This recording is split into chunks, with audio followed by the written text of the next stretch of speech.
Good morning, dear students. How are you all? I hope you all are doing well.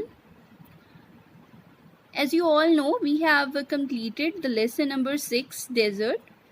Today, we'll begin with the lesson number 7, that is the temperate zone.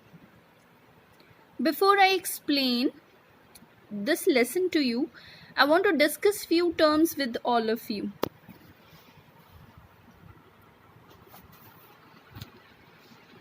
This is Earth.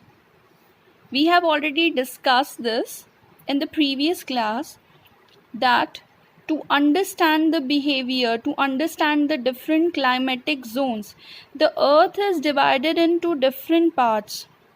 The imaginary lines were drawn on earth. These lines are not actually present, they are imaginary. So the line that divides the earth in two parts, that is known as equator, that divides the earth in two parts, the northern hemisphere and the southern hemisphere. This one is the northern hemisphere and this is the southern hemisphere. I'm repeating. This is earth, the imaginary line that divides the earth in two parts, that is known as equator. Now, the area between equator and Tropic of Cancer is torrid zone. The area between equator and Tropic of Capricorn is same. Now, the area between Tropic of Cancer and Arctic Circle is temperate zone.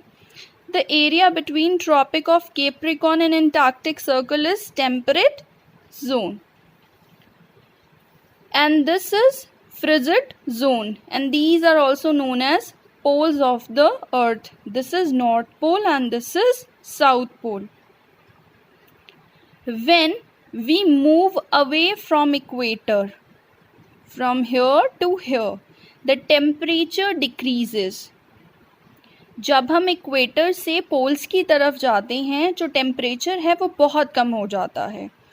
और we can say when we move near the equator, the temperature increases. That means the areas which are located near the equator, they have more temperature, and the area located near frigid zone, they have comparatively low temperature. These areas are usually hot and these areas are cold. So, what is temperate zone? The area between Tropic of Cancer and Arctic Circle and the Tropic of Capricorn and Antarctic Circle. These are known as temperate zone, respectively northern and southern hemisphere. So it's clear, I believe, that this is Earth. Equator divides it in two parts, and in the northern and southern hemisphere there are three zones: torrid, temperate and frigid. In this lesson we'll talk about the temperate zone and the area between the region between Tropic of Cancer and Arctic Circle, Tropic of Capricorn and Antarctic Circle. This is temperate zone. So let's proceed. The temperate zone is a region located away from equator between the Tropic of Cancer and Arctic Circle and between the Tropic of Capricorn and Antarctic Circle in northern and southern hemisphere. This we have already discussed. The temperate region is known for its grasslands that cover nearly 1/3 of the Earth's land surface. In the temperate zone, there are mainly grasslands, and the total land area of Earth's surface, its 1/3 part is covered by a temperate region. That means the total land present on Earth, its 1/3 part is temperate region. Now, what are grasslands? Grasslands are open, fairly flat and continuous areas made up of many different kind of grasses. Grasslands are the area which are open, which are flat, they're very big, and they have different kinds of grasses. This area does not have enough regular rainfall to support the growth of a forest. but not so little as to form a desert. The rainfall pattern in the grassland is moderate.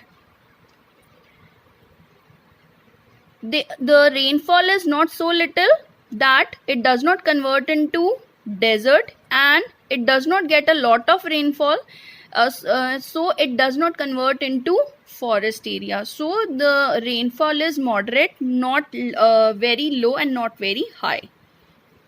The grasslands in the northern hemisphere are prairies, North America, and steppes, Russia. The grassland that are found in northern hemisphere in North America, the name of the grasslands is prairies, and steppes is the grassland that is found in Russia. The grassland in the southern hemisphere are pampas, which is found in South America, wild, South Africa, savanna in Africa, and downs in Australia. So these are the name of the grasslands and the places or the continents where they belong.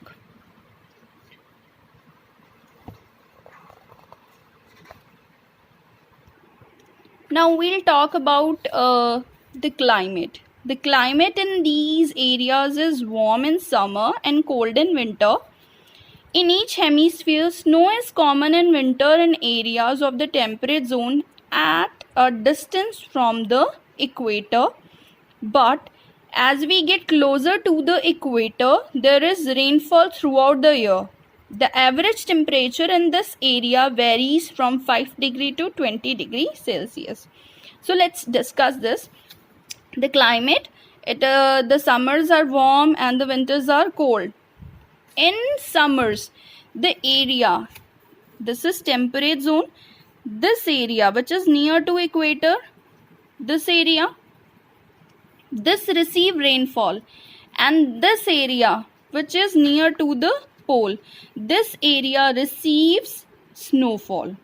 So the area which are near to the equator, they receive lot of rainfall, and the other area which is near to the pole, that is near to the frigid area, there are snowfall in the winters. They get snowfall in winters. And the average temperature is usually from 5 degrees Celsius to 20 degrees Celsius. Now there is one fact. Grassland exists in every continent except Antarctica. Antarctica is the only continent in which there are no grasslands. Now let's discuss the plant life. Plant life in this region is essentially grass and some flowers, because these are grasslands, so mostly grass is found here, and some flowers also. It varies from region to region depending on rainfall received. The type of grass is different from one place to another, and this depends on the how much rainfall the area is getting. Since the prairies in the North America received a lot of rain, the grass there is tall. As prairies, this is the name of the grassland in North America, they receive a lot of rainfall. So the grass is tall because it is getting a good amount of water. The steppes have shorter grass because they receive less rainfall. So the steppes, this grassland have shorter rainfall, they have shorter grass because they receive less rainfall. And also the color of the grass, it also varies during each season. In every season the color of the grass also changes. So today we have discussed the temperate zone, the grasslands, the climate, and plant life. Tomorrow we'll discuss the wildlife and the human impact on the temperate zone. So today's homework is you go through the video. For any kind of query you can contact me, and also read the lesson very carefully. Have a nice day. Thank you so much.